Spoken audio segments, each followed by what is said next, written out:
नहीं दिए, बहुत सारी शॉर्ट फॉर्म से क्वेश्चन कई बार पूछे गए हैं। अब आपको ऑप्शन नहीं मिलेंगे भैया, ये मैं पहले बता देता हूं।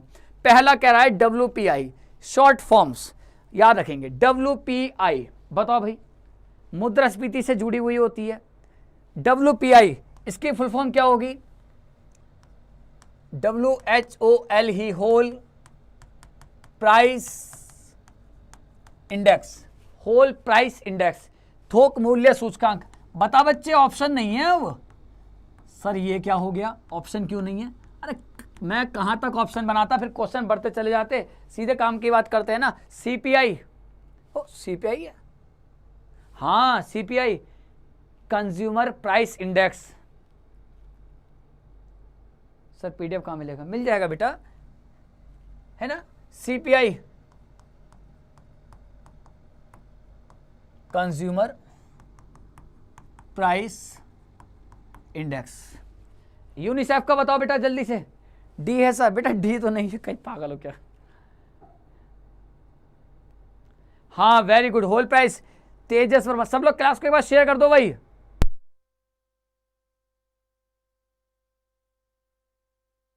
ठीक है भाई। यूनिसेफ, यूनिसेफ का नाम सुना है आपने? बहुत बार सुना होगा। बताओ भाई जल्दी से मुझे। Very good, okay very good, हाँ यूनाइटेड यूनिसेफ। बताओ, देखो यूनिसेफ यूनाइटेड नेशंस इंटरनेशनल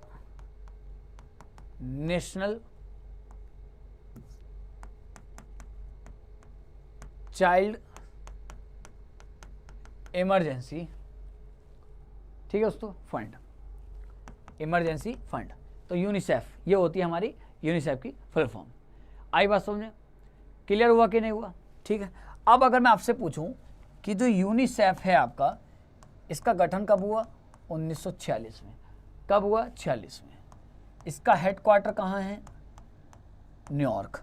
और यूनिसेफ का वर्तमान में चीफ कौन है? तो वर्तमान में चीफ है इसका कैथरीन रसेल। वर्तमान में इसका चीफ कौन है? Catherine Russell. तो यूनिसेफ का चीफ बता दिया, हेडक्वार्टर बता दिया, गठन कब हुआ ये बता दिया। अब अगला है नाबार्ड। बहुत बार पढ़ चुके हो नाबार्ड के बारे में, नाबार्ड पढ़ चुके हैं, नहीं पढ़ेंगे दोबारा। GDP, gross domestic product, GDP gross domestic product, सकल घरेलू उत्पाद, एक वित्तीय वर्ष के दौरान भारत की सीमा के भीतर उत्पादित सभी वस्तुओं और सेवाओं का अंतिम मौद्रिक मूल्य GDP होता है। GDP समझ में आया? 1 अप्रैल से 31 मार्च के भीतर भारत के भीतर उत्पादित, जिनको प्रोड्यूस किया गया हो, सभी वस्तुएं और सेवाएं, उनका अंतिम मौद्रिक मूल्य GDP है। चाहे भारत में विदेशी हो, चाहे भारत में भारतीय हो, चाहे जिम योंग किंग हो, वो कल को इमली की चटनी बनाने लगे यहाँ पे आके, चाहे हमारे प्यारे लाल हो, GDP में जुड़ेगा। NNP क्या होता है बेटा? NNP net national product. ये क्या होता है बेटा? ये क्या होता है सर? ये होता है अगर आप GNP में से डेप्रिसिएशन को घटा दिए। डेप्रिसिएशन मतलब मूल्यह्रास कहते हैं बेटा, मूल्यह्रास। मान लो मैं अक्षय मुद्गल हूं और मैं कल को कनाडा चला गया और कनाडा में जाकर मैंने एक ट्रक खरीद लिया और ट्रक चला रहा हूं और ट्रक के पीछे मैंने सब पूरा सजा दिया। ट्रक है ऐसे मत देख पगली, प्यार हो जाएगा, हॉर्न दे और साइड पे निकल, मेरा भारत महान। ट्रक पे ये तो लिखा रहता है, बुरी नजर वाले तेरा मुंह काला, है नहीं है? फिर मिलेंगे। मैंने ट्रक खरीद लिया 10 लाख का अमेरिका में, सॉरी कनाडा में। अब कनाडा में खरीदा है तो GDP में तो नहीं जुड़ेगा, GNP में जुड़ेगा। ठीक है। अब ट्रक की कीमत 1 साल बाद घटकर कितनी हो गई? 8 लाख रुपए। तो कितने का नुकसान हुआ? घाटा हुआ 2 का। कमी कितनी है कि 2 लाख की। इसको माइनस कर दो। NNP। MPC क्या होता है? Monetary policy committee. Monetary policy committee, monetary policy committee. इसका संबंध किससे है? इसका संबंध है आरबीआई से, रिजर्व बैंक ऑफ इंडिया से। एमपीसी में कितने सदस्य होते हैं? 6 सदस्य होते हैं। क्या काम करती है एमपीसी? मौद्रिक नीति को तैयार करती है। ठीक है दोस्तों, आरबीआई गवर्नर इसका चीफ होता है। 2016 से पहले यही तैयार करने का काम आरबीआई करता था, अब मौद्रिक नीति समिति करती है। आसियान, इसकी फुल फॉर्म बताओ मुझे। हाँ सर जल्दी करा दीजिए बेटा, विनेश सर की क्लास है। बेटा मैं करा देता हूँ जल्दी जल्दी। क्या मतलब है बताओ? सारे क्वेश्चन तो मुझे कराने पड़ेंगे ना आपके, ऐसे थोड़ी हो सकता है, बताओ। तो आसियान की क्या होती है? द एसोसिएशन ऑफ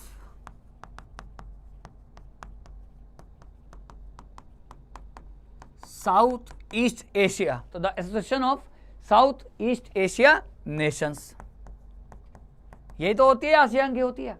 ठीक है बेटा, अब कभी पूछ ले कि आसियान का गठन 1967, इसका हेडक्वार्टर पूछ ले तो इंडोनेशिया का जकार्ता। अब क्या दिया हुआ है? सार्क। भाई सार्क की फुल फॉर्म जानते हो? बताओ जल्दी से मुझे, सार्क की फुल फॉर्म बताओ जल्दी से, क्या आएगी भाई? बताओ। हाँ, south Asian association for regional corporation, है ना। अब अगर मैं आपसे कहूं कि भाई मुझे बता दो कि सार्क जो है आपका, इसका हेडक्वार्टर कहां पर है? बताओ मुझे, सार्क का हेडक्वार्टर कहां है? तो आपको पता है सार्क का गठन 1985 और हेडक्वार्टर कहां है इसका? काठमांडू। ठीक है, 8 सदस्य हैं और इंडिया भी इसका एक संस्थापक सदस्य है। बिमस्टेक बहुत बार सुना होगा आपने, ठीक है, बताओ बिमस्टेक। तो बिमस्टेक की फुल फॉर्म बताएंगे कोई? जल्दी से मुझे कमेंट करके बताओ, यहाँ लिखते हैं फिर। बताओ, बहुत सारी शॉर्ट फॉर्म्स है, मैंने करा दी सारी बताओ जल्दी मुझे। तो Bay of Bengal, BIMSTEC, Bay of Bengal. Bay of Bengal को समझते हैं? बे ऑफ बंगाल का मतलब होता है बंगाल की खाड़ी। ठीक है, तो Bay of Bengal Initiative for Multi Sectoral बेटा, मल्टी सेक्टरल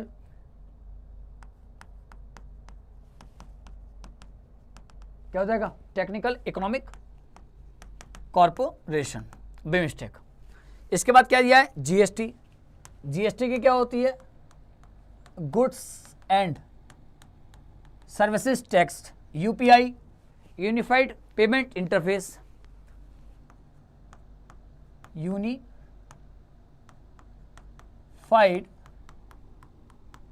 पेमेंट इंटरफेस। अच्छा, ट्राई के बारे में बताओ, सुना है? Telecom regulatory authority of India, सुना है बेटा आपने ट्राई के बारे में?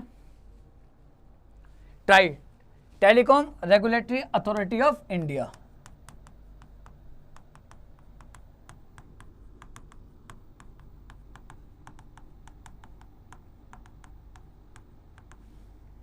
फेरा, फॉरेन एक्सचेंज रेगुलेशन एक्ट। फेरा, फॉरेन एक्सचेंज रेगुलेशन एक्ट। हाँ बताओ जल्दी से मुझे फेरा की बताओ बच्चे जल्दी से मुझे। फेरा का नाम सुना है? Foreign exchange regulation act. ध्यान रखेंगे ये एक्ट आया था 1973 में, लेकिन 1988 में सरकार ने इसको खत्म कर दिया। 1988 में इस कानून को बंद कर दिया, इसकी जगह आया था 1999 में FEMA, foreign exchange management act. Foreign exchange management act दोस्तों। एनडीआरएफ, एनडीआरएफ जानते होंगे, national disaster response force. PFRDA, ये पूछा गया है पहले भी। PFRDA, pension fund regulatory authority of India. IRDAI, insurance